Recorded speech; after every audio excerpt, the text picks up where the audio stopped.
Vamos lá, pessoal, tratar sobre o nosso último tema envolvendo ética, que é exatamente o processo disciplinar. Lembrando que no âmbito da OAB nós vamos ter dois tipos de processo. O processo administrativo, que pode envolver, por exemplo, uma consulta. Você pode fazer uma consulta a respeito de inscrição, muita gente tem dúvidas sobre isso. Se você se mudar, se você vai ter que fazer transferência da principal, se você vai fazer só a suplementar, enfim. Você pode fazer essa consulta na OAB, se é um processo administrativo, a OAB vai lhe responder. Outra coisa que você pode fazer, que pode acontecer também, é o processo administrativo disciplinar, onde nós vamos ter um advogado que no exercício da profissão encontra-se ali questionado perante a OAB e vai, logicamente, vai ter que produzir defesa para que a OAB chegue a uma conclusão se houve ou não houve algum tipo de infração. É sobre esse processo administrativo disciplinar que a gente tem que ter um maior cuidado na hora da prova, porque é ele que está descrito lá no nosso estatuto, muito embora existam algumas regras de processo administrativo, tá? Então, olha só, envolvendo o processo administrativo disciplinar, nós vamos organizar esse assunto do jeito que a gente organiza as nossas aulas de processo civil. Você tem que sempre pensar no processo como quem impetra, onde impetra, quais são as fases desse processo, decisão final, quem é que dá e se cabe ou não cabe recurso, tá? Então, olha só, a iniciativa desse processo vai se dar de ofício, por autoridade ou por algum interessado. Lembrando, como a gente já viu numa questão, que é proibida, tá? É vedado a representação anônima, apócrifa, Tem sempre de ser indicado aquela pessoa que está, que está representando contra algum advogado no exercício. O fórum de competência, tá? A competência é na seccional da infração. Ok? É na seccional da infração. Lembrando que se acontecer em alguma localização onde há subseção, é na subseção que vai acontecer a instrução do processo. E aí a subseção, depois do processo todo instruído, remete o processo ao Conselho de Ética da seccional para que ele faça o julgamento, tá certo? Então a competência aqui, portanto, é da seccional da infração. Muito bem. Nós vamos ter aí algumas fases nesse processo. A primeira fase vai ser a admissibilidade. Essa representação, ela é endereçada ao presidente da seccional. E o presidente da seccional indica relator para fazer a admissibilidade desse processo. Esse relator ele pode concluir pelo segmento, pela admissibilidade, e daí ele começa as fases instrutórias, ou então ele pode entender que é possibilidade de arquivamento. Nesse caso, ele não vai arquivar, como a gente também já viu numa questão, e ele vai remeter ao presidente da seccional, e esse presidente é que vai determinar o arquivamento do processo, tá certo? Então, em relação à admissibilidade, havendo admissibilidade, analisa-se todas as regras envolvendo esse processo administrativo disciplinar, e entendendo pela admissibilidade, o processo vai ser iniciado. Em falar de regras, esse processo administrativo, o administrativo, é regido de acordo com as leis administrativas e subsidiariamente pelo Código de Processo Civil. Já o meu processo administrativo disciplinar, eu vou ter aí as nossas leis penais como fonte subsidiária ao Estatuto, tá certo? Muito bem. Segunda fase, eu vou ter aí a chamada defesa prévia. Qual o prazo, Arsênia, para que haja essa defesa prévia? Pessoal, todos os prazos dos processos dentro da OAB, seja administrativo, seja disciplinar, é de 15 dias, tá? Sempre vai ser de 15 dias, tá certo? Então, o prazo de defesa prévia é de 15 dias, onde o representado vai, se defender previamente para que não haja instauração daquele processo, para que aquele processo, seja, na verdade, analisado e arquivado. Então, essa admissibilidade, juntamente com a defesa prévia, elas andam lado a lado. A partir do momento que o relator recebe o processo, ele pede para o representado se manifestar. Muito embora ele possa, de ofício, sem nem ouvir o representado, pugnar pelo arquivamento. Mas ele pode, após a manifestação do representado, tá, também pensar em arquivamento. Então, a gente acaba aí tendo uma confusão de momentos entre a admissibilidade e essa defesa prévia. O relator, portanto, pode pensar no arquivamento antes da defesa prévia ou posteriormente à defesa prévia, tá? Não tem problema nenhum. Depois de que há essa defesa prévia, vai começar a fase de instrução, tá? Quem vai digamos assim, detalhar melhor essas fases de instrução não é nem o estatuto, é o código de ética. É ele que realmente vai tratar e dizer como é que vai acontecer, tá? Então, essa fase de instrução vai ter aí indicação de testemunhas, enfim. Essas testemunhas são no máximo de 5. O representado pode ficar responsável em levar essa testemunha, ou ele pode pedir que a OAB intime essas testemunhas. Se for para a OAB intimar, ele não pode substituir essas testemunhas no momento lá da oitiva. Se ficar ele responsável em levar, ele pode levar qualquer uma. Aqui ele arrolou ou outra, né, em substituição. Não tem problema nenhum, tá? Se houver necessidade de fazer outro tipo de diligência que o relator entenda necessária, ele fará as diligências. E aí, terminada essa minha fase de instrução, eu vou aí apresentar memoriais, tá? Ou seja, as razões finais, tá? Qual é o prazo da razão final?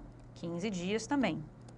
Nessa razão final, tanto o representante, se for OAB de ofício, como o representado, né, apresentam aí um resumo geral do que aconteceu no processo. Dessa razão final, o relator vai pedir, digamos assim, inclusão em pauta, tá? Para ser julgado lá no Conselho de Ética. Dessa inclusão de pauta, pessoal, marca-se a sessão de julgamento e aí eu vou ter aquela minha sessão de julgamento onde acontecerá o momento da defesa oral.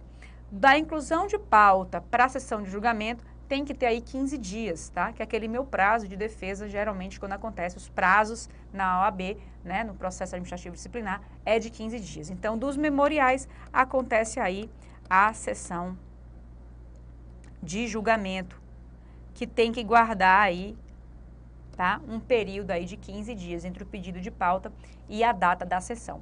Na sessão de julgamento haverá a defesa oral. Nessa defesa oral, o representado vai ter aí um prazo também de quantos minutos? 15 minutos, para poder falar sobre as suas razões, né? Defender-se naquele momento. E daquela sessão de julgamento, haverá uma decisão do Conselho de Ética. E o Conselho de Ética entenderá pela existência da infração e aplicação de algum tipo de sanção ou a absolvição desse indivíduo, tá? E aí, pessoal, daí, desse advogado, né? Daí o que vai acontecer?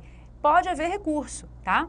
Se for decisão por maioria, caberá recurso ao Conselho Seccional. Se não for decisão por maioria, caberá recurso aí, né? Na verdade, havendo decisão unânime, na verdade, né?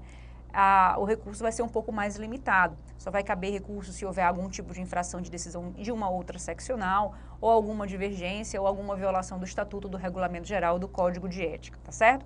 A gente vai falar melhor sobre recurso, as hipóteses de cabimento dessas decisões também, a gente analisa já em uma questão. Então, no frigir dos ovos, o nosso processo administrativo disciplinar segue aí essa sequência, tá? Lembrando que é o Estatuto e o Código de Ética que trata sobre esse assunto. Vamos lá para a nossa primeira questão. Primeira não, né? Terceira já. Envolvendo aí esse processo administrativo. Olha só, Maria da Silva, advogada, representa requerimento ao presidente da seccional da OAB, tendo seu pleito sido indeferido. Então, ela fez um pedido e esse pedido foi indeferido. Nos termos do Estatuto da Advocacia, cabe recurso para onde? Ela fez um pedido ao presidente da seccional. Da decisão do presidente, para onde é que ela vai recorrer? Ela recorre para o próprio, né? Olha aí, Conselho Seccional. Lembrando que a gente tem assim, pessoal, ó, dentro do Conselho Seccional, nós vamos ter vários órgãos, tá? Dentre eles, o presidente, vamos colocar assim, né? Órgãos, chamar, institutos, enfim. O presidente, nós temos o Conselho de Ética e Disciplina, nós temos a Caixa de Assistência ao Advogado e outros órgãos. Da decisão do presidente, para onde é que vai o meu recurso? Para o próprio Conselho Seccional, tá? Acima dele, só está aí o presidente. Então, ó, cabe recurso ao Conselho Seccional de todas as decisões proferidas por seu presidente, pelo Tribunal de Ética e Disciplina, ou pela diretoria da subseção, ou da Caixa de Assistência dos Advogados. Então, aqui, mera competência recursal, tá? Lembrando, ó, que nesse caso não foi nada disciplinar, tá? Ela fez apenas um requerimento. Eu estou falando de processo administrativo apenas, tá? E aqui também cabe recurso ao Conselho Seccional de todas as decisões proferidas por seu presidente e, ó, pelo Tribunal de Ética e Disciplina. Aqui envolve o nosso processo administrativo disciplinar. Então, uma decisão do Tribunal de Ética e Disciplina vai caber recurso, tá? Para o Conselho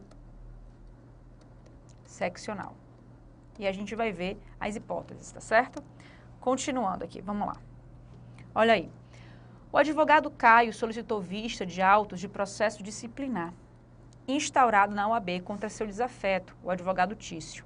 Caio justificou seu pedido afirmando que juntaria as informações contidas no processo disciplinar em questão às de um determinado processo judicial no qual ambos atuaram, visando com isso demonstrar que Tício costumava ter comportamento aético. Com relação à hipótese sugerida, assinale a afirmativa correta. Será que eu, advogado, que não tenho nada a ver com aquele processo administrativo, disciplinar, posso analisar aqueles autos? Vejam, pessoal, que é uma acusação feita sobre o exercício profissional de um outro advogado, onde se coloca uma atuação irregular daquele advogado. Por si só, um processo administrativo disciplinar já vai, de alguma forma, mexer bastante com a moral daquele advogado e até mesmo com a tranquilidade dele. Principalmente se for uma pessoa que atue dentro das normas, Principalmente se for uma pessoa ética. E aí, pessoal, ter isso daí de alguma forma público, onde qualquer advogado pode chegar lá para saber o que foi que aconteceu, quais são os termos desse processo disciplinar, acaba de uma certa forma expondo aquele advogado. Então, pessoal, quando a gente fala em processo de ética, onde se questiona a ética de uma pessoa, há ali um traço muito pessoal, há ali um interesse muito personalíssimo do indivíduo. Por conta disso, em regra, não vou falar 100% porque é muito arriscado, mas na grande maioria das vezes, os processos disciplinares tramitam aí em sigilo, só podendo ter acesso aos autos quem? O relator, o advogado e o próprio representado, tá? E obviamente, se tiver alguém representando aquele processo, alguém acusando, tiver sido de ofício pela OAB, aquele que está representando, ok? Então, com relação à hipótese sugerida, assinale a afirmativa correta. Caio não poderá ter acesso aos autos do processo disciplinar instaurado contra Tício, porque demonstrou que juntaria as informações nele contidas às de um processo judicial em que ambos atuavam, prejudicando assim a boa administração da justiça. Caio não poderá ter acesso aos autos do processo disciplinar instaurado contra Tício, uma vez que os processos disciplinares instaurados na OAB contra advogados tramitam em sigilo até o seu término, só tendo acesso às suas informações as partes, seus defensores e a autoridade judiciária competente. Caio poderá ter acesso aos autos do processo disciplinar instaurado, já está errado, contra Tício, desde que assine termo pelo qual se compromete a não divulgar a terceiras informações nele contidas. Caio poderá ter acesso irrestrito aos autos do processo disciplinar instaurado contra Tício, uma vez que processos disciplinares instaurados na OAB contra advogado não tramitam em sigilo. Então, nas explicações que eu te disse, letra B realmente é o nosso gabarito e quem nos traz essa regrinha, é o artigo 72, parágrafo 2º. O processo disciplinar tramita em sigilo até o seu término, não tendo acesso às suas informações, as partes, seus defensores e a autoridade judiciária competente, Só tendo acesso, portanto, partes, defensores e autoridade judiciária competente. Lembrando, pessoal, que esse defensor, ele é facultativo, Mas uma vez instituído um advogado para a defesa do representado, esse advogado vai ter todos os direitos lá do nosso artigo 7º na sua atuação, Não é porque ele não seja obrigatório que vai ter algum tipo de restrição. Ele vai ter aí todos os direitos possíveis de qualquer advogado atuando. Vamos lá. Após recebida a representação disciplinar, sem fundamentos, cabe ao relator, designado pelo presidente do Conselho Seccional da OAB, à luz das normas aplicáveis, arquivar o processo em ato contínuo, propor ao presidente o arquivamento do processo, designar data para a defesa oral pelo advogado ou julgar improcedente a representação. Então, se ele entender que esse processo deve ser arquivado, e aqui já é uma dica, nenhum relator de processo administrativo disciplinar, em canto nenhum, não vou dizer 100%, vamos lá, 99%, não pode arquivar imediatamente o processo. Tem que passar pelo presidente daquele órgão, Por quê? Porque a ideia é favorecer a tramitação daquele processo. E caso haja um arquivamento, que esse arquivamento seja analisado 2 vezes, Passa aí por uma dupla análise, e no caso do relator e do presidente do órgão. Você vai ver aí, na maioria dos processos administrativos disciplinares que você for analisar, você vai ver que o relator do processo não tem poder de arquivamento. Quem tem poder de arquivamento é o representante, é aquele que chefia aquele órgão que está atuando na representação contra aquela pessoa, contra aquele servidor. E aí, no caso aqui, como é um advogado, um relator é designado para poder analisar esse processo e esse relator não tem poder de arquivamento.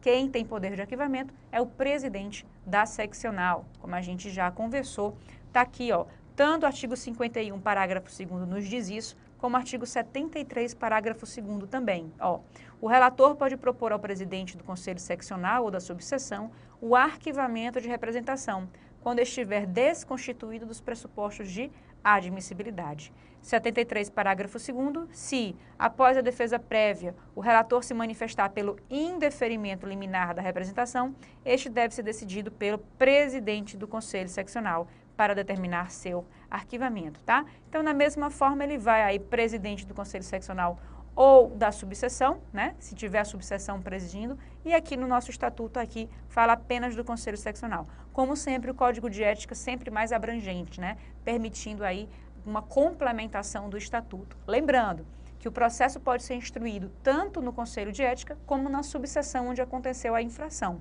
Se for na subseção, o arquivamento pode ser proposto também ao presidente da própria subseção. Caso contrário, é o presidente da seccional quem analisará a possibilidade ou não de arquivamento, ok? Tranquilo? Mais uma aqui, ó. Em termos de processo disciplinar perante a OAB, é correto dizer que, havendo representação contra presidente de seccional, o órgão competente será olha só, processo disciplinar contra presidente de seccional, quem é que vai julgar? Pessoal, é só você lembrar que quem preside o Conselho de Ética é o próprio presidente da seccional. Então, é muito complicado o próprio Conselho de Ética, o Tribunal de Ética, julgar o seu próprio presidente, né? Fica, por mais que ele não participe do julgamento, mas fica aquela coisa meio estranha, né? Então, vamos lá.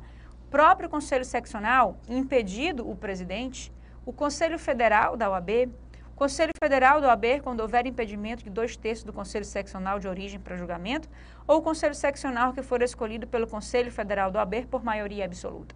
Lembra sim, tá?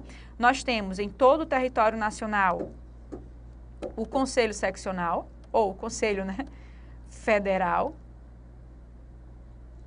Em cada um dos nossos estados, nós vamos ter o Conselho